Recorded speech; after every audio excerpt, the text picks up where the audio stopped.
gonna eat your asshole. Do I sound okay? Yeah. I'm gonna eat it.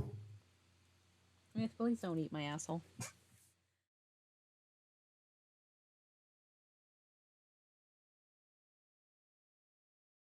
We open to the sound of cars driving by. They sound very close, loud, and sudden, almost like a jump scare. Rez and the customer are standing near a rest stop off the freeway. When the dust settles, Rez's voice cuts in. $300. What? $300? I thought the deal was of $150. When the hell did it increase to double the price? I don't know what you're talking about. Myth told me the price was $300. Will you take $200? The price is $300. Why so much? This is 300 rounds of ammunition. You're not going to get a better deal anywhere else for military grade stuff like this. Ledge, is everything okay? What's going on? We have a DC situation right now. Ah, fuck. $250. 350. What? You said 300. If you're gonna keep wasting my time, I'll raise it again. The price is now $350. You either pay it or don't, and walk away empty-handed. The longer we sit here, the more likely someone's gonna see us and call the police. This is supposed to be a quick exchange. Give me the money, or I'm leaving. No, I am not paying $350 for rifle rounds. Rez picks up the briefcase next to her feet and starts to walk away. Then it's no deal. Call us again when you change your mind. You won't even negotiate with me? We have a strict no negotiating policy. The prices are final unless you circle jerk us around. If you don't have the money, you don't get the goods. You want your rifle rounds so badly? Contact someone else who doesn't shoot you in the face the instant you lowball them, because you're making it really tempting for me to put you down right now. Myth is soft. I'm not. I'm not soft, I'm chewy. Rez starts to walk away. You're a fucking bitch. Pleasure doing business with you, asshole. Did you say 150 for 300 rounds? Yeah. Ah, shit. I think this mix-up is my bad. I quoted him 150 for 150 rounds, but then he decided he wanted double that. I didn't quote him for the new price, but I guess I just thought it was self-explanatory that it would cost double. While Myth is talking, the customer pulls out a gun. Because Myth is talking, Rez doesn't pick up on it until it's too late. She hears a faint click. Rez drops the briefcase, reaches into her holster, and grabs her own gun. She whips around and meets the customer, and he fires. Not a second later, Rez fires her gun at the customer. Myth stops talking after the first shot. The customer falls to the ground, shot in the head by Rez. Rez, however, stands there for a second before Myth finally speaks up. God damn it, Ledge, not again. Please stop killing our customers. He shot at me first. This was self-defense. Oh. Well, that's a bit of a strong reaction to not getting ammunition. Well, whatever. I guess I won't be cockpicking him again. Might as well take his money. Probably had enough to pay for the ammo and just wants to shortchange us. Nice, Ledge. You really got to stop smoking. I've been hit. What? I've been hit, you cyber-brained moron! I'm fucking Ledge? bleeding. Ledge, can you hear me? Fucking hell. You hear the sound of Myth changing gears in his truck, and he backs up. You then hear his brakes screech. No, I can't. Hang on, Ledge, I'm coming to get you.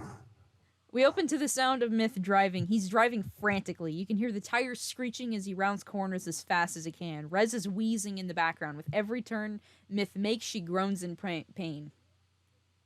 I'm sorry, Ledge. I've never had to deal with this before. Usually when my drop-off men get shot, I don't come back and get them.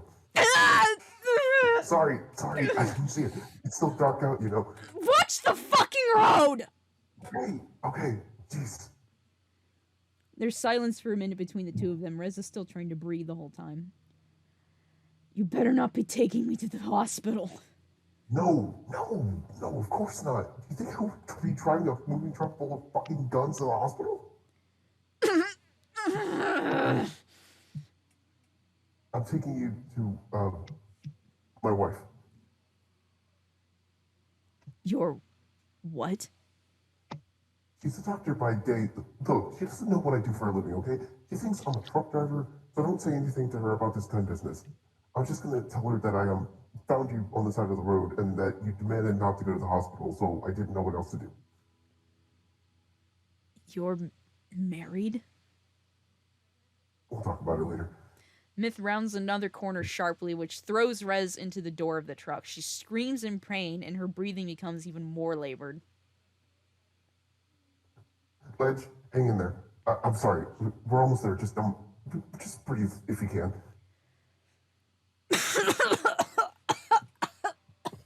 Jesus, this truck reeks of death more than usual. All right, end scene. Okay. We resume with the sound of the truck stopping in some gravel. They've arrived at Myth's house. Myth gets out of the truck and starts walking over to the passenger door. Okay. Be cool.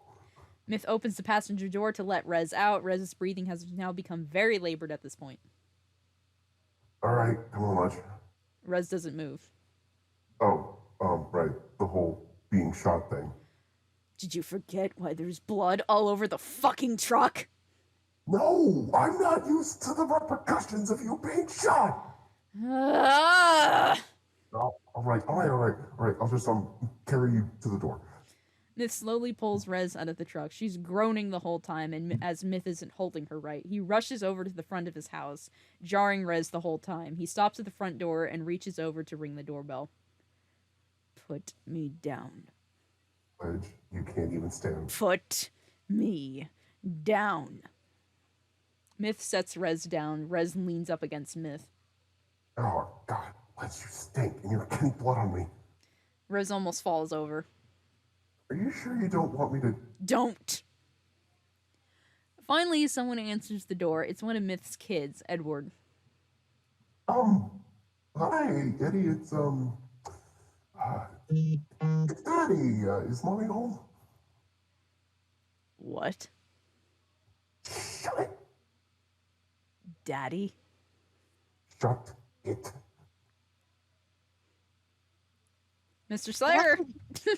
Hello? Hi. Hello? You're my wife. That's your cue!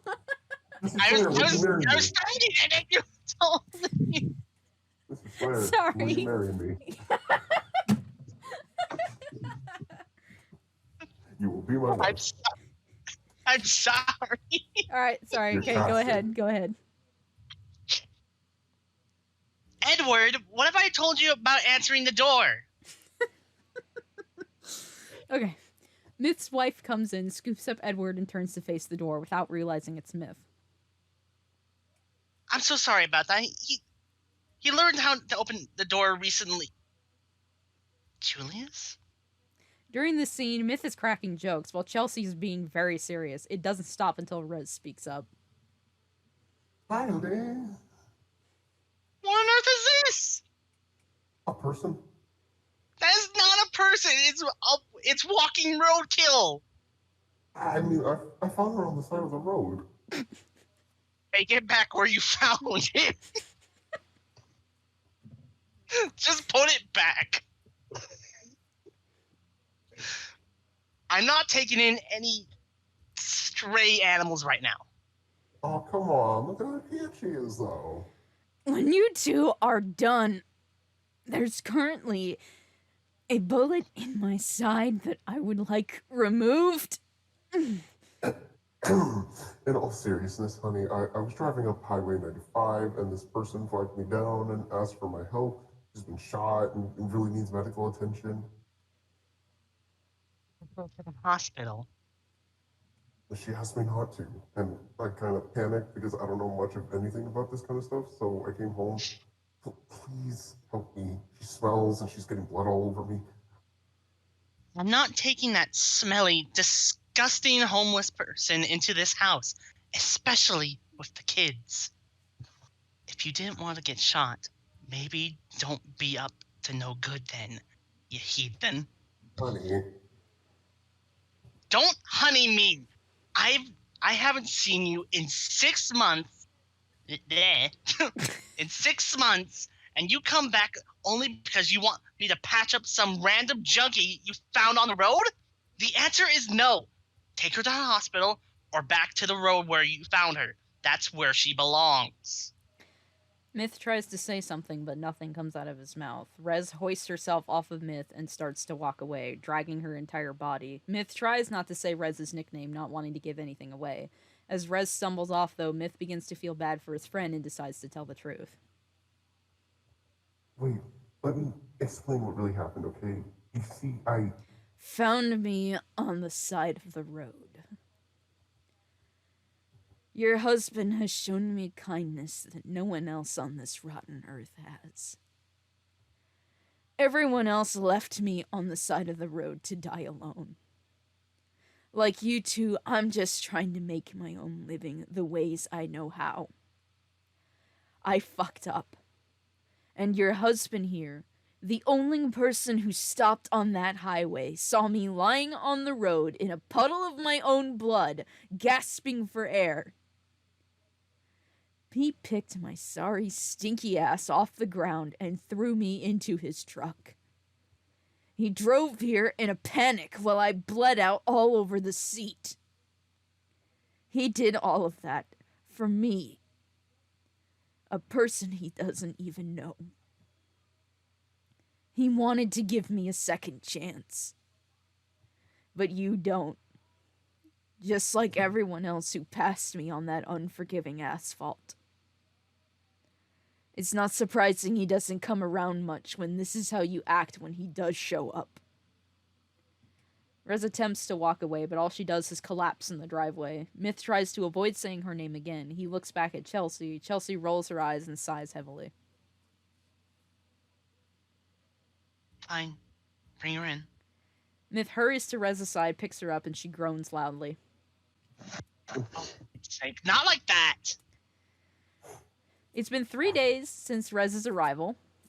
Since Rez arrived, she's been resting in the guest bedroom of the house, alone, receiving meals from Myth. Rez has been patched up, showered, her clothes clean. She's sitting at the foot of the bed with an unlit cigarette in her mouth. She's only wearing her pants, no shirt yet. There's a knock at the door, and it's Chelsea. Fuck, hang on. I need a cigarette. No! No, I'm gonna suffice with a piece of gum. Here you go. a piece. Because my cigarettes are in the car. All right. Come in. I took a bite of food. My mouth is full of pizza. Hurry up before I light my fucking cigarette. Okay. Good morning. How you feeling? I'm doing okay. You know, I don't think I got your name. My name is Chelsea. What's yours? Rez, do you mind if I smoke? You shouldn't with that injury, and yes, I do. I don't want smoke in the house with kids. Rez growls quietly and puts the cigarette back in her box. Your smoking is really hindering your lungs and heart, by the way. You should consider trying to quit eventually. I'll think about it. There's an awkward silence between the two of them for a moment before Chelsea speaks. I'm sorry for turning you away at first. It's fine, I'm used to it. You shouldn't be. When you're a smelly, disgusting homeless person, you get used to it. Look, I'm really sorry about that. I was just thinking of the safety of my children. You've more than made up for it by saving my life, so don't worry about it. I'm just tired is all. Have you slept? Not well. She pauses and walks over to Rez. Do you mind? No. You've been through a lot. What makes you say that? Well, aside from the abrasive personality, you have a lot of scars all over you. This isn't even the This isn't even the first time you've been shot. Yeah, so? You also have burn scars all over you from electrocution. I don't think I didn't see those particular scars on your arm. I know what those are. Rez doesn't answer. They're scars in places I can't see, too. What are you, my psychiatrist? It wouldn't hurt you to see one. You don't need to mother me. I can take care of myself. Very clear, but you getting shot and dying on the side of the road. Good timing on whoever did that. Rez shoots up suddenly and grabs her knife from her coat pocket that's laying on a dresser in the room. She unsheaths it and points it at Chelsea's face. Don't fucking push me. You know, you're not helping your case that you're a person deserving a second chance by threatening me in my own home. The sound of Myth playing with the kids comes into hearing. It's muffled, but you can hear Myth running around with his kids. He sounds uncomfortable the whole time.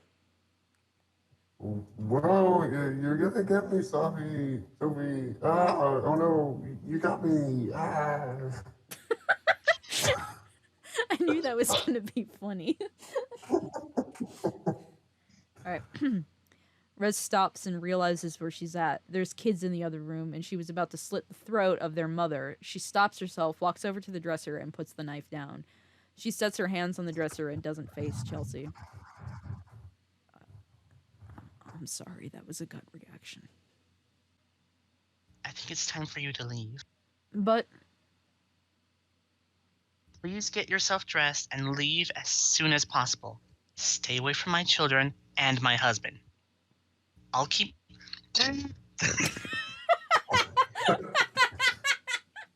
I'll keep... Bang! I just want you to know that sound that I made before that you said it was good timing, that was me sneezing. It sounded like someone slamming something down. Alright, anyways, without the Terry interruptions, stay away from my children and my husband. And then Terry's like, yeah. Yeah. Yeah, fuck that guy. Anyways. Alright. I'll keep them in another room and you leave quietly through the back door. There's a gate to your left that will take you out to the street. Do you understand? Yeah, I understand, but you're gonna have a real fucking hard time with the next line. Oh, Ah, fuck me. Here we go. Hang on, let me actually do that. Yes. I understand. Alright, good luck. Alright. I wanted a chance to get to know you, to see what my husband saw in you in those brief moments on the road. My husband is very reclusive, so I thought it odd that he would pick up some random stranger on the side of the road. Even if you were dying, he would have drove past. He has no time for anyone. Not even me. Let alone the stress of you dying and bleeding all over his truck. How much that's going to cost to remove that stain? I'm going to redo that one part. Just so then you know how I was envisioning it is saying, let alone the stress of you dying and bleeding all over his truck, how much that's going to cost to remove that stain. That's kind of how I was picturing it being said. All right. Let alone the stress of you dying and bleeding all over his truck, how much that's going to cost to remove that stain. There was something he saw in you that made him stop. Something in your eyes, in your voice, perhaps. I wanted to see what it was, but I don't see it. Your eyes are a pale gray, lifeless, and full of smoke. Your voice is as sharp as a rusted knife forced back to life. And all I see is a deranged psychopath who desperately needs to be locked away from society.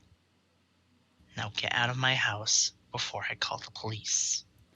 Chelsea then storms out of the room. You hear Rez grab all of her stuff in a hurry. End scene. Okay, now that it's unseen, I want to hug you, but I know you won't let me. Yeah, don't touch Rez. She smells. I don't care. I don't care if Red smells. I want to hug you. You are Also, my Rez friend. would not be afraid to shoot you, so. Okay, never mind. Anyways. Alright, so next scene, alright. You can hear Rez texting as she closes a slider door behind her, which, by the way, she's texting Myth. Your wife just kicked me out of the house. She walks through a gate and starts walking down the street. She's breathing heavily like she sounds like she's about to cry. She's walking very quickly. She opens her pack of cigarettes and pulls one out. She's desperately trying to light it with her Zippo, but it takes quite a while for her to get it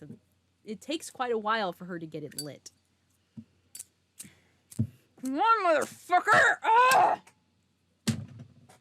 She finally gets it lit and starts smoking. She takes a deep breath and stops walking. She sits down on the street corner and starts crying.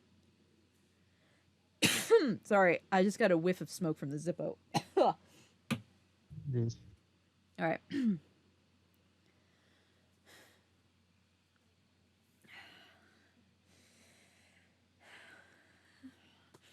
The fuck is wrong with me? God fucking damn it! She sits there and sobs to herself for a while before her phone then vibrates. She checks it to see it's a message from Myth. Call me? Rez then taps the call icon on her phone and starts dialing Myth. Myth eventually answers. Hey, Ledge. What's up? Just down the street. I can't come get you. If I leave the house, my wife will get suspicious. I'll probably be up here for a few days. Oh, I'm fine. Is everything okay with you? I'm still sore, but I'll be fine in a few days. Oh, what happened? I don't want to talk about it right now. It doesn't sound great. What? You want me back in how many days? Just take your time at home, Myth. Rez then hangs up and she stumbles back to her feet and continues to walk down the street. Alright, now we're in the last scene. It's been a few weeks since the shooting incident. Rez is hanging out in Myth's truck, waiting for Myth to come back. She's listening to music. Rez is smoking a cigarette and looking at her phone. Myth opens the back door and starts coughing. God damn it! Ledge, I told you not to smoke in my fucking truck. Make everything in here smell like smoke. As opposed to everything smelling like grease and gunpowder. I have to keep the guns in good working condition to sell them. Besides, I thought you enjoyed greasing the guns. Well, whatever. Did your wife enjoy the gift I sent? Put that music down. Rez turns it off. She's been having an absolute ball with Skavetta Adventures. The kids absolutely love role-playing as various monsters and whatnot. You've given me some more points in the family, too. I can't believe you didn't even take credit for that gift. And you still haven't told me what happened when she went to check in on you. It's not important. Yeah, that's what Chelsea keeps saying, too. Well, fine. You two keep your secrets. Just so you know, Ledge, she feels bad about throwing you out. Oh? Yeah, she doesn't want to tell me what happened, but she said she felt like she reacted a bit strongly towards you. She hopes you're doing all right, and maybe you should send her a thank you card sometime. No, it's best I don't contact your family again. Well, have your way. Oh, right, I forgot to thank you for saving my ass back there. Saving your ass? You saved mine, mister. No, I mean, I was about to spill the whole thing to her just to save your hide.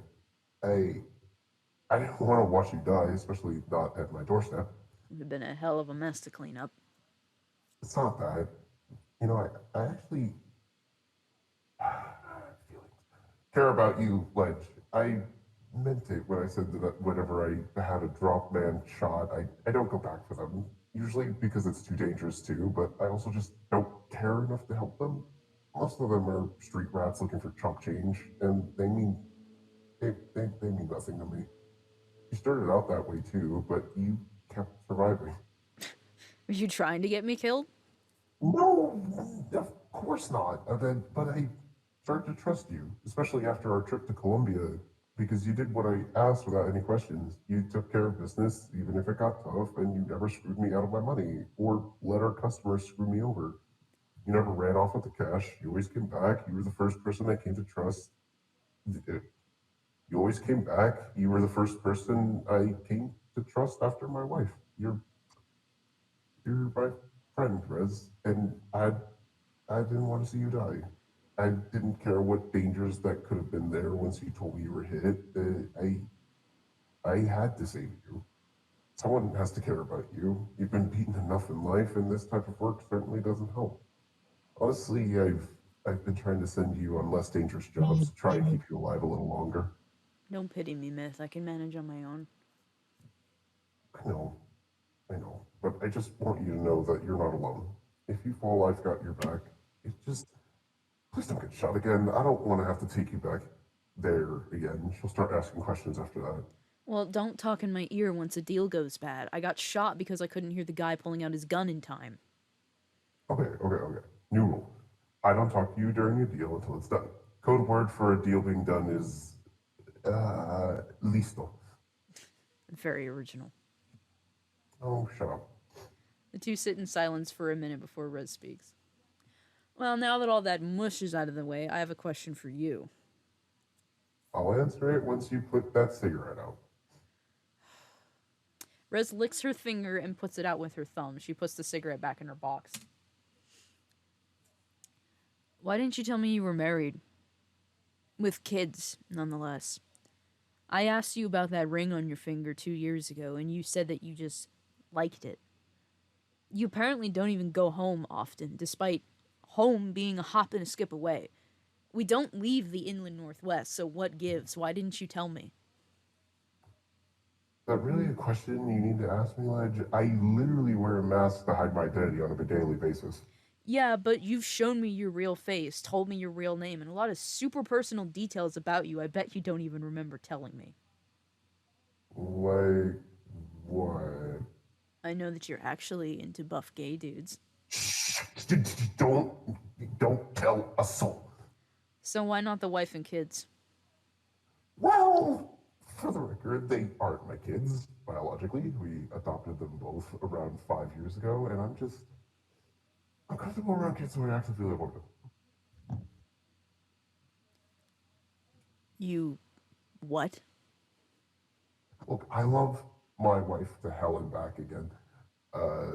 There's nothing that there's nothing that would separate us, and I would do anything for her, and I do. I send her $5,000 a week. She only has to work part-time as a doctor to focus on the kids. But after being around those kids for 3 years, I couldn't take it anymore. I'm not a good dad, Ledge. I'm not good with kids at all. And those snotty, disgusting faces looking back at me and wanting uppies, just, I can't stand it. So I bought this truck and started taking my gun dealing business on the go, and I am so much happier. I did that shortly before I met you, actually. I would kill to have kids, but can't because the EC sterilized me. But you're over here with actual kids and you're actively avoiding them. Look, it's complicated, okay? It's not that complicated. You're just being an absentee father, just like my non-existent dad. Let's just stop. Also, my mother spent most of my childhood avoiding me, and look how I turned out. Stop. You know that's different. Your kids are gonna turn out just as deranged as me, Myth. Shut up, Ledge. I'm gonna give you shit about your kids for the rest of our friendship. You do that, and I'm docking your fucking cut of the profit. Who else are you gonna get to make these dangerous drops, and who comes back alive?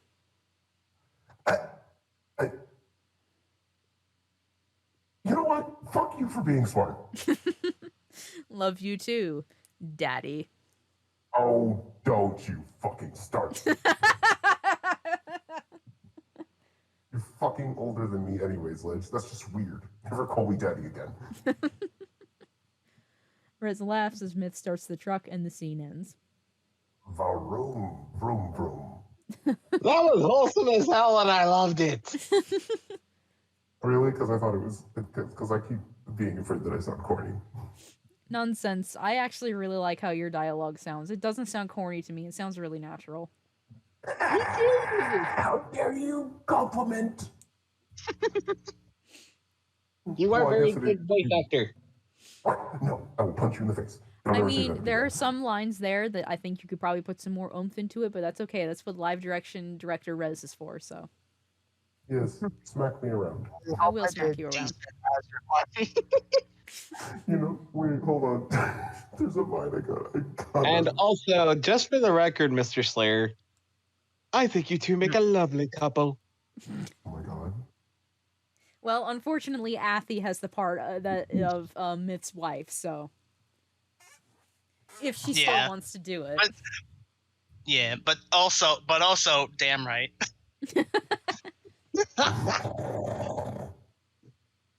It's so weird I seeing mean- Chelsea be mean.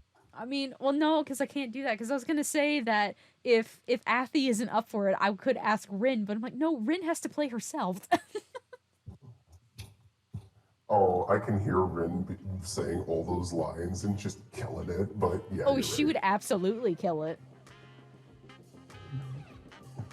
Oh, okay. I did my best to try and like channel mother energy while also trying not to yell super loud because children.